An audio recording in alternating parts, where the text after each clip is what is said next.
1% പുറത്തൊരാൾക്ക് നിങ്ങളൊരു പാർട്ണർഷിപ്പ് കൊടുക്കണം. അപ്പോഴാണ് നിങ്ങളൊരു രൂപ വിട്ടുവീഴ്ച ചെയ്യുമ്പോൾ അവൻ്റെയും കൂടെ സ്വത്താണ്.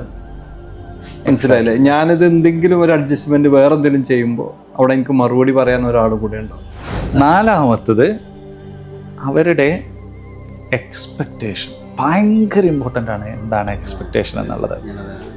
വളരെ ഇമ്പോർട്ടൻ്റ് ആണ്. നമ്മളൊരാൾ നല്ല രീതിയിൽ പെർഫോം ചെയ്യുന്നു എന്നുള്ളത് നമ്മൾ ഡിഫൈൻ ചെയ്യണമെന്നുണ്ടെങ്കിൽ ഈ എക്സ്പെക്റ്റേഷൻ, നമ്മളുടെ എക്സ്പെക്റ്റേഷനും അവരുടെ എക്സ്പെക്റ്റേഷനും ഇതെല്ലാം ഡിഫൈൻഡ് ആയിരിക്കണം.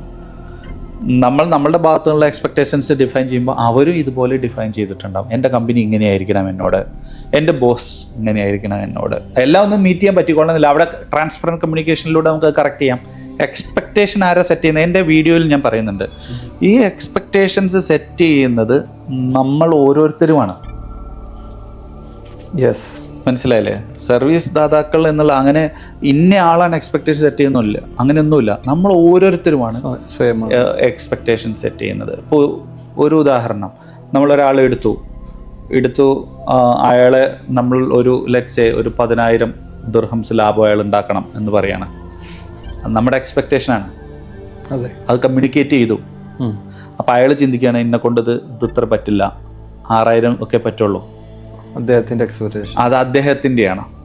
മനസ്സിലായില്ലേ? ഇനി നമ്മൾ പറയാണ് നിനക്കിത് പറ്റും, 6,000 അല്ല 10,000 പറ്റും എന്ന് പറഞ്ഞ് നമ്മൾ ആ എക്സ്പെക്റ്റേഷൻസിനെ നമുക്ക് മുകളിലോട്ട് കൊണ്ടുവരാൻ പറ്റും.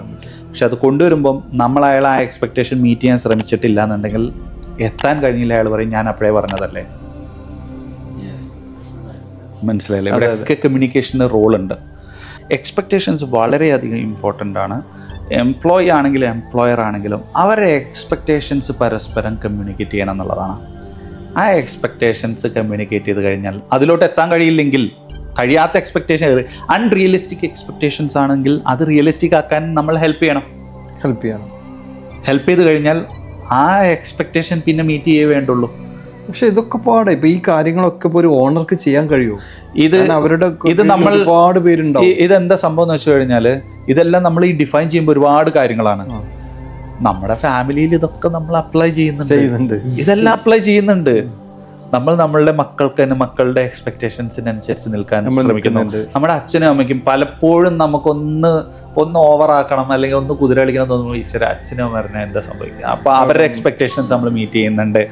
ഒന്ന് പോയിട്ട് കൂട്ടുകാരുടെ ഒക്കെ ഒപ്പം ബൂസ്റ്റ് ചെയ്യണം. ഇനിയിപ്പോൾ രാത്രി വൈകിട്ട് വൈഫ് അവിടെ ചെല്ലുമ്പോൾ അവൾ എന്താ പറയുക, അവിടെ നമ്മൾ ലിമിറ്റ്. അപ്പോൾ അവരുടെ എക്സ്പെക്റ്റേഷൻസ് മീറ്റ് ചെയ്യണം. നമ്മളെല്ലാവരുടെ എക്സ്പെക്റ്റേഷൻസ് മീറ്റ് ചെയ്യാൻ ശ്രമിക്കുന്നുണ്ട്.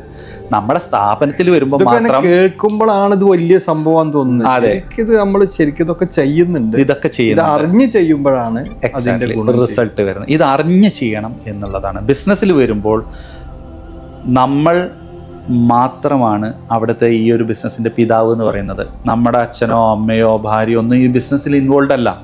നമ്മൾ ഒരൊറ്റ ആളേ ഉള്ളൂ. അത് നമ്മളെന്താ ചെയ്യുന്നത്? ഒരു ഉദാഹരണം കൂടി പറയാം.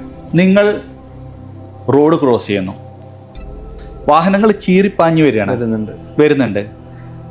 ഒരു ഗ്യാപ്പ് കിട്ടുന്ന സമയത്ത് നിങ്ങൾക്കറിയാം നിങ്ങൾ ഓടി അപ്പുറത്തെത്തും.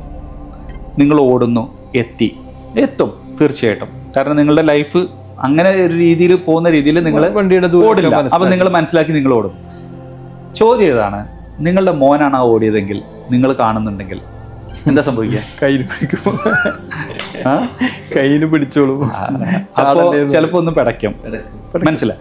പറഞ്ഞു വന്നത്, നമ്മുടെ കാര്യങ്ങൾ വരുമ്പോൾ പലപ്പോഴും അതിൻ്റെ റിസ്ക് ഒക്കെ നമുക്ക് മറികടക്കാൻ കഴിയും എന്നുള്ള രീതിയിൽ നമ്മൾ അതിനെ കാണുകയും പ്രശ്നങ്ങൾ ഏറ്റെടുക്കാനുള്ള ഒരു പ്രവണതയുണ്ട്. നിങ്ങൾ ബൈക്ക് ഓടിക്കുമ്പോൾ നിങ്ങൾക്കറിയാം 80 കിലോമീറ്റർ സ്പീഡിലാണ്, മക്കൾ 60-ന്റെ മുകളിൽ പോരുത്, 40-ന്റെ മുകളിൽ പോരുതെന്ന് പറയുമെങ്കിൽ നമ്മൾ ഓടിക്കുമ്പോൾ 80-100-ലൊക്കെ നമ്മൾ പോവും. അതെന്തുകൊണ്ടാണ്? നമ്മൾ ആ റിസ്ക് ഏറ്റെടുക്കാൻ നമ്മൾ എപ്പോഴും തയ്യാറാണെന്നുള്ളത്. ഇതേ അവസ്ഥ തന്നെയാണ് നമ്മുടെ ബിസിനസ്സിലും വരുന്നത്. ഞാനെല്ലാം നമ്മുടെ ലൈഫിനെ കമ്പയർ ചെയ്ത് ചെയ്യുന്നത് നമുക്ക് പെട്ടെന്ന് ഓർത്തെടുക്കാൻ. നമ്മുടെ ബിസിനസ്സിൽ നമ്മൾ എല്ലാ തരത്തിലുള്ള വിട്ടുവീഴ്ചകളും ചെയ്യും. ഇതാണ് ഇവിടെ സംഭവിക്കുന്നത്. ഇപ്പോൾ നമ്മളുടെ ബിസിനസ്സിൽ ഇപ്പോൾ ഒരാൾ ഒരു ടാസ്ക് ചെയ്തുകൊണ്ടിരിക്കുക, പെട്ടെന്ന് അയാൾ പറയാണ് എൻ്റെ അവിടെ പൂരത്തിൻ്റെ ഇതായിരുന്നു, അവരെന്നെ വിളിക്കുന്നുണ്ട്, ജോലി ചെയ്തിട്ടുണ്ടോ? ആ തീർത്തിട്ടുണ്ട്, ശരി നിങ്ങൾ പൊക്കോളൂ എന്ന് പറയും. നമ്മളെ സംബന്ധിച്ചിടത്തോളം ഓക്കെ. ചെയ്തു നോക്കുമ്പോൾ ആൾ ചെയ്ത് കംപ്ലീറ്റ് ആയിട്ടില്ല, പ്രശ്നങ്ങളുണ്ട്. നിങ്ങൾ അയാളെ തിരിച്ചു വിളിക്കുകയോ ഇല്ലയോ? തിരിച്ചു വിളിക്കോ? വിളിക്കില്ല. അതായ അവൻ പോയില്ലേ, പൂരത്തിന് പോയില്ലേ, ഇനിയിപ്പോൾ നാളെ ചെയ്യാം, അല്ല ഇപ്പം എന്താ ചെയ്യാം. ഇതാണ് നമ്മളുടെ ആറ്റിറ്റ്യൂഡ്. അത് നമ്മളുടെ ബിസിനസ് ആയതുകൊണ്ടാണ് വീഴ്ചകൾ. എന്നോട് ഇപ്പോൾ ഈടായിട്ട് ഒരു വലിയൊരു ബിസിനസ്മാൻ പറഞ്ഞു, നിങ്ങളെ ബിസിനസ്സിൽ പാർട്ട്ണർഷിപ്പ് ഉണ്ടോ, അങ്ങനെ എന്തെങ്കിലും ഉണ്ടോ? ഞാൻ പറഞ്ഞു അങ്ങനെയൊന്നുമില്ല. 1% പുറത്തൊരാൾക്ക് നിങ്ങൾ പാർട്ട്ണർഷിപ്പ് കൊടുക്കണം. ചോദ്യങ്ങൾ വരും. അപ്പോഴാണ് നിങ്ങളൊരു രൂപ വിട്ടുവീഴ്ച ചെയ്യുമ്പോൾ അവൻ്റെ കൂടെ സ്വത്താണ്. മനസ്സിലായില്ലേ? ഞാനിത് എന്തെങ്കിലും ഒരു അഡ്ജസ്റ്റ്മെന്റ് വേറെ എന്തെങ്കിലും ചെയ്യുമ്പോൾ അവിടെ എനിക്ക് മറുപടി പറയാൻ ഒരാൾ കൂടെ ഉണ്ടാവും. 1% നിങ്ങൾ പാർട്ട്ണർഷിപ്പ്, നമ്മൾ ഈ പാർട്ട്ണർഷിപ്പിനെയും കാര്യങ്ങളിലൊക്കെ പോകുമ്പോൾ നമുക്ക് മടി വരുന്നത് അവരോട് ആൻസർ പറയുക എന്നുള്ളതല്ല. പക്ഷെ ഈ ആൻസർ പറയലാണ്, അവരോട് ആൻസർ പറയാൻ മടിയുള്ള ആളുകളാണ് ഈ പാർട്ട്ണർഷിപ്പിലൊന്നും പോവാത്തത്. പക്ഷെ ഈ ആൻസറബിളാണ് നമ്മൾ എന്ത് ചെയ്യുന്നത്, കൃത്യമായ ഒരു അക്കൗണ്ടബിലിറ്റിയിലേക്ക് കൊണ്ടുപോകുന്നത്. അതുകൊണ്ടാണ് നമ്മുടെ ബിസിനസ്സിനെ സെപ്പറേറ്റ് എൻറ്റിറ്റി ആയിട്ട് നമ്മുടെ മക്കളായിട്ടോ ശിശുവായിട്ടോ ഒക്കെ നമ്മൾ കാണണമെന്ന് പറയുന്നത്. ഇല്ലെങ്കിൽ നമ്മൾ അതിനങ്ങനെ വിട്ടുവീഴ്ചകൾ ചെയ്തുകൊണ്ടിരിക്കും. ഒരാൾ ഇങ്ങനെ ഒരു ഉപദ്രവം ചെയ്താൽ എൻ്റെ അളിയനായിപ്പോയി, എൻ്റെ അനിയനായിപ്പോയി, എൻ്റെ ഭാര്യ എൻ്റെ ആളായിപ്പോയി, എന്തപ്പം ചെയ്യുക എന്ന് പറഞ്ഞ് നമ്മൾ നിൽക്കും. അതെല്ലാം നമ്മളുടേതായതുകൊണ്ടാണ്. നിങ്ങളുടെ മുകളിൽ ഒരാളുണ്ടെങ്കിൽ നിങ്ങൾക്ക് അത് പറയാൻ കഴിയില്ല. അവന്റെ കൂടെ നഷ്ടമാണല്ലോ. അവനോട് മറുപടി അവൻ സമ്മതിക്കില്ല. അപ്പൊ നിങ്ങൾ സമ്മതിക്കില്ല. അവൻ സമ്മതിക്കാതിരിക്കുമ്പോൾ നിങ്ങൾ അയാളോട് ഉത്തരം പറയാൻ ബാധ്യസ്ഥനാണെങ്കിൽ നിങ്ങളും സമ്മതിക്കില്ല. ഇത് അവനവന്റെ കാര്യമായതുകൊണ്ടാണ്. അതെ, മനസ്സിലായല്ലേ? അപ്പൊ നമ്മൾ ഈ ട്രാൻസ്പെറൻസി നമ്മൾ എല്ലായിടത്തും കൊണ്ടുവരിക എന്നുള്ളതാണ് നമ്മളത് നമ്മുടെ സ്ഥാപനത്തിൽ നമ്മൾ ചെയ്യേണ്ടത്. അവിടെ ചിലപ്പോൾ നമ്മൾ ദേഷ്യപ്പെടേണ്ടി വരും. ദേഷ്യപ്പെടുക എന്നുള്ളത് ഞാൻ പറഞ്ഞല്ലോ, ഇവിടെ കൊണ്ടാവരുത്, ഹൃദയം കൊണ്ടാവരുത്. ഞാൻ ഇവിടെ എന്ന് പറയുമ്പോൾ സയന്റിഫിക്കലി അത് തെറ്റാണ്, എല്ലാം ഇവിടെ തന്നെയല്ലേ എന്നൊക്കെ പറയും. അത് മറ്റൊരു, എന്നാലും നമ്മൾ ഹൃദയം വെച്ച് സത്യം ചെയ്യുകയാണെന്ന് പറയുന്ന ആ ഒരു ആറ്റിറ്റ്യൂഡിൽ വേണം. ഇമോഷണൽ ഫീലിംഗ് ഇവിടെ നമ്മൾ കാണിക്കുന്നതുകൊണ്ട് രീതിയിലാണ് പറയുന്നത്. നമ്മളെ ഇമോഷൻസ് ആവരുത് നമ്മളെ ഡ്രൈവ് ചെയ്യേണ്ടത്. ഇവനെ വഴക്ക് പറഞ്ഞാലേ ഇവിടെ ഒരു ഇഫക്റ്റ് ക്രിയേറ്റ് ചെയ്യാൻ സാധിക്കുള്ളൂ, അല്ലെങ്കിൽ ഒരു ബെറ്റർ തരും. അയാളതെ ഇയാൾക്ക് എന്നെ ഒന്ന് വഴക്ക് പറഞ്ഞൂടെ, അച്ഛനും അമ്മയും മിണ്ടുന്നില്ല, പ്രശ്നങ്ങളുണ്ട്, മുഖം വീർപ്പിച്ചിരിക്കുകയാണ്, എന്നെ ഒന്ന് വഴക്ക് പറഞ്ഞിട്ടാണെങ്കിലും ഈ പിണക്കൊന്ന് തീർക്കുന്നതായിരിക്കും അവർ ആഗ്രഹിക്കുന്നത്. അപ്പൊ ഇമോഷണൽ അല്ല നമ്മൾ ഡ്രൈവ് ചെയ്യേണ്ടത്, നൽകാവുന്നതാണ്. അങ്ങനെയുള്ള നീഡ്സ് ഒക്കെ അവർക്ക് കൊടുക്കാവുന്നതാണ്. ഇമോഷണലി ആവരുത്. നമുക്ക് അതെ, നമ്മളുടെ ബ്രെയിൻ ആയിരിക്കണം നമ്മൾ യൂസ് ചെയ്യേണ്ടത്. അവിടെ നമ്മൾ ശ്രദ്ധിക്കേണ്ടത് നല്ലൊരു ലിസണർ ആവുക എന്നുള്ളതാണ്. അവർക്ക് പറയാനുള്ള കേട്ടാലല്ലേ നമുക്ക് ഇതിൽ എന്തെങ്കിലും ചെയ്യാൻ പറ്റുള്ളൂ. അപ്പോഴേ അതിനൊരു ഡോക്ടറെ അടുത്ത് പോയി, മോൾക്ക് പനിയാണ്, ഡോക്ടർ ഇങ്ങനെ പരിശോധിച്ചിട്ട് പറയുക ഇന്ന മരുന്ന് കൊടുത്താൽ മതി. എന്നെ സംബന്ധിച്ചിടത്തോളം ഞാൻ ആ ഡോക്ടറോട് ചോദിക്കും, എന്താണ് മോൾക്ക് പ്രശ്നം, എന്തുകൊണ്ടായിരിക്കും? ഇതിന് ഉത്തരം തന്നിട്ടില്ലെങ്കിൽ അവിടെ പ്രശ്നമാണ്, പിന്നെ ആ ഡോക്ടറെ അടുത്ത് പോവില്ല.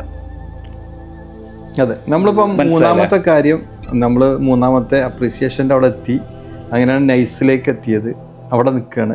നാലാമത്തെ ഒരു കാര്യം കൂടെ ഉണ്ട്. നൈസിൽ ഇനി ആഡ് ചെയ്യാനില്ലെങ്കിൽ നാലാമത്തെ കാര്യത്തിൽ നൈസിൽ അല്ല, എക്സ്പെക്ടേഷൻസിലോട്ട് കയറി. നമ്മൾ എന്താണ് എക്സ്പെക്ടേഷൻസ് നൈസിന്റെ? അതെ, നാല് കാര്യങ്ങളാണ്. അപ്പൊ ഈ എക്സ്പെക്ടേഷൻസ് മീറ്റ് ചെയ്യാത്തോടത്ത് പ്രശ്നങ്ങൾ വരും.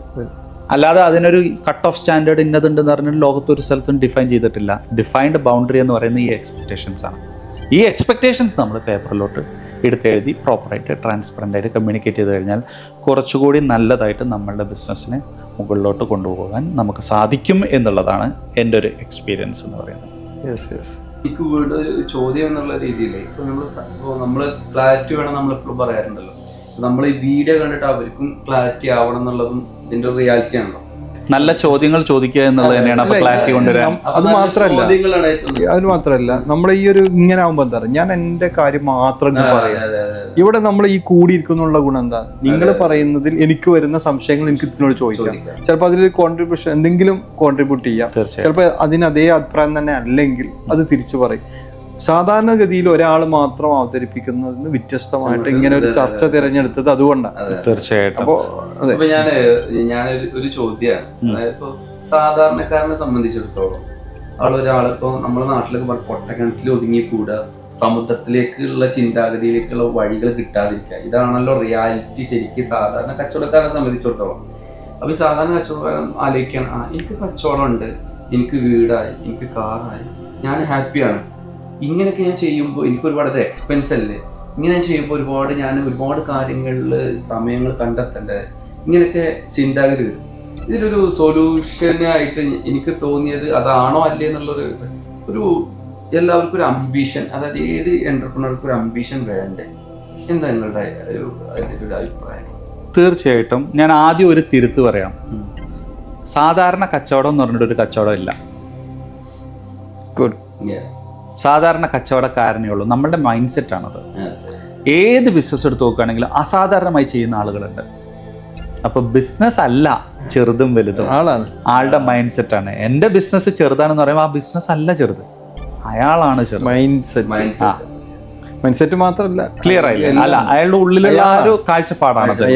മെഴുകുതിരി നമ്മുടെ നാട്ടില് കേരളത്തിൽ മെഴുകുതിരി ടൺ കണക്കിന് എക്സ്പോർട്ട് ചെയ്ത്, മെഴുകുതിരി എന്ന് പറയുമ്പോൾ നമ്മളെ സംബന്ധിച്ചിടത്തോളം എന്താണ് ബിസിനസ്, ടൺ കണക്കിന് എക്സ്പോർട്ട് ചെയ്യുന്ന ആളുകളുണ്ട്.